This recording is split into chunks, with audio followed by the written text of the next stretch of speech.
Et Lire en poche, le salon du livre de poche revient dès demain et pour tout le week-end pour sa 15e édition. Une centaine d'auteurs est attendue à Gradignan et vous êtes l'un d'entre eux, Bruno Combe. Bonsoir à vous. Bonsoir. Et vous êtes le régional de l'étape, hein, si on peut dire, puisque vous êtes originaire de Gironde.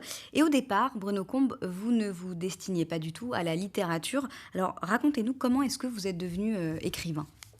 Eh bien, effectivement, j'ai un parcours un petit peu atypique puisque j'ai une formation de scientifique au départ. J'ai travaillé dans l'industrie pharmaceutique.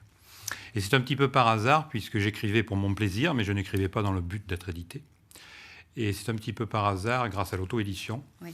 Et ça a très bien fonctionné pour les 2 premiers romans que j'ai écrits en auto-édition. Des éditeurs parisiens bien connus m'ont contacté. Mhm. Et c'est là que l'histoire a commencé pour ma deuxième vie d'écrivain. Oui, alors cette deuxième vie, elle a commencé, vous dites, par l'auto-édition. Est-ce qu'on peut expliquer comment ça marche, comment vous avez fait pour vous auto-éditer ?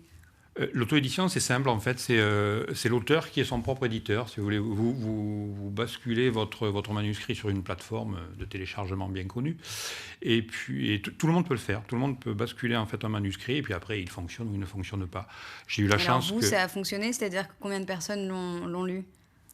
On peut Alors, le pour ne savoir. pas dire de chiffres, mes 2 premiers romans ont fonctionné à peu près correctement, puisqu'ils ont été téléchargés à plus de 15 000 exemplaires. Mais c'est le 3e où tout a basculé, véritablement.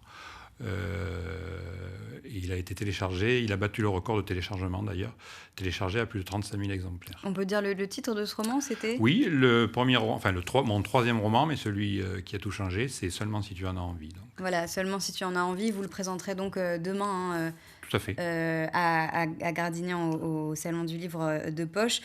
Alors, vous écrivez des romances, hein, si on peut dire, entre autres. En tout cas, ces 2 livres, Seulement si tu en as envie et Parce que c'était toi, qui est la suite, donc qui vient de sortir.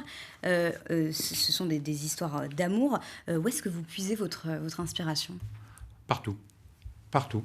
Je la puise absolument partout, dans des situations que je peux voir, des attitudes dans la rue. Je vole je vole des instants de vie aux personnes que je peux rencontrer, à des inconnus, Je dis souvent en fait que mes personnages sont un mélange de tas de personnes que je peux connaître ou rencontrer. Partout. Je m'inspire de tout. Pour vous, c'est important d'aller à la rencontre des lecteurs, des gens qui vous lisent ? Oui, c'est très important et c'est très surprenant. Les premiers salons que j'ai pu faire, donc c'est pas très vieux puisque ça a 4 ans, 5 ans. En fait, on se rend compte qu'on écrit un livre, il est unique bien évidemment, c'est une histoire qu'on a écrite, mais il représente quelque chose de différent pour chaque lecteur. Oui. Et c'est ça qui est intéressant. C'est-à-dire que chaque lecteur va réagir par rapport à son vécu, à son côté émotionnel, à ce qu'il cherche dans la lecture. Oui. C'est très intéressant. Vous parliez tout à l'heure de l'auto-édition. Vous aviez dit donc que ça avait bien marché pour vous. Quel est l'intérêt donc pour vous aujourd'hui d'être publié en livre papier ? Ça change tout.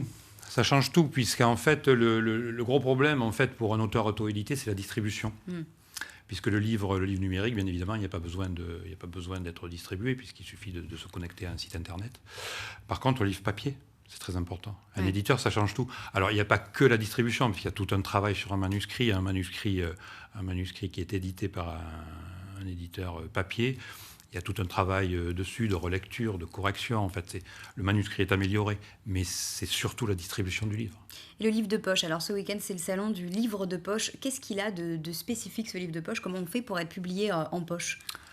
Alors, en fait, en poche, en résumé, ce sont les livres qui fonctionnent en grand format, vont basculer en livre de poche. C'est-à-dire que vous avez les droits qui sont acquis par un des 3 grands acteurs poche. J'ai lu le livre de poche ou Pocket.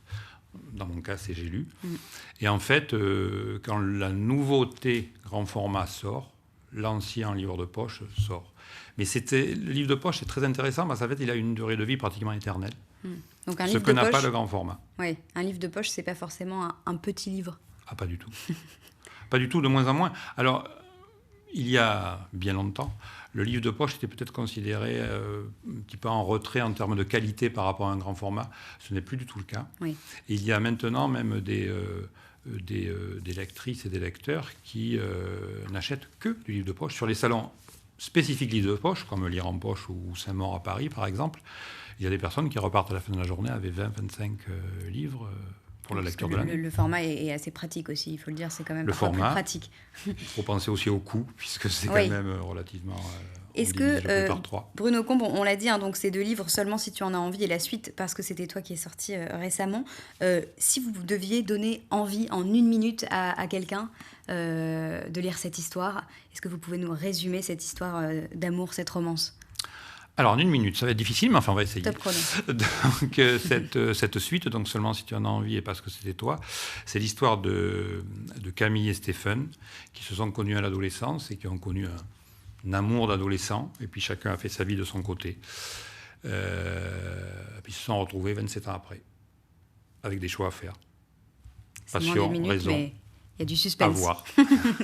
Est-ce que vous croyez encore en l'avenir du livre tel qu'on le connaît aujourd'hui ? Oui. Vous pensez qu'il y a 2 jours devant lui ? Si à un moment le livre numérique a peut-être fait peur d'une certaine façon aux amoureux du papier, le marché a tendance un petit peu à stagner. Le livre papier ne disparaîtra jamais. Il y a une relation entre le lecteur et le livre papier. Moi, personnellement, je ne lis pas en livre numérique, je lis du papier. Oui, c'est pas la même sensation.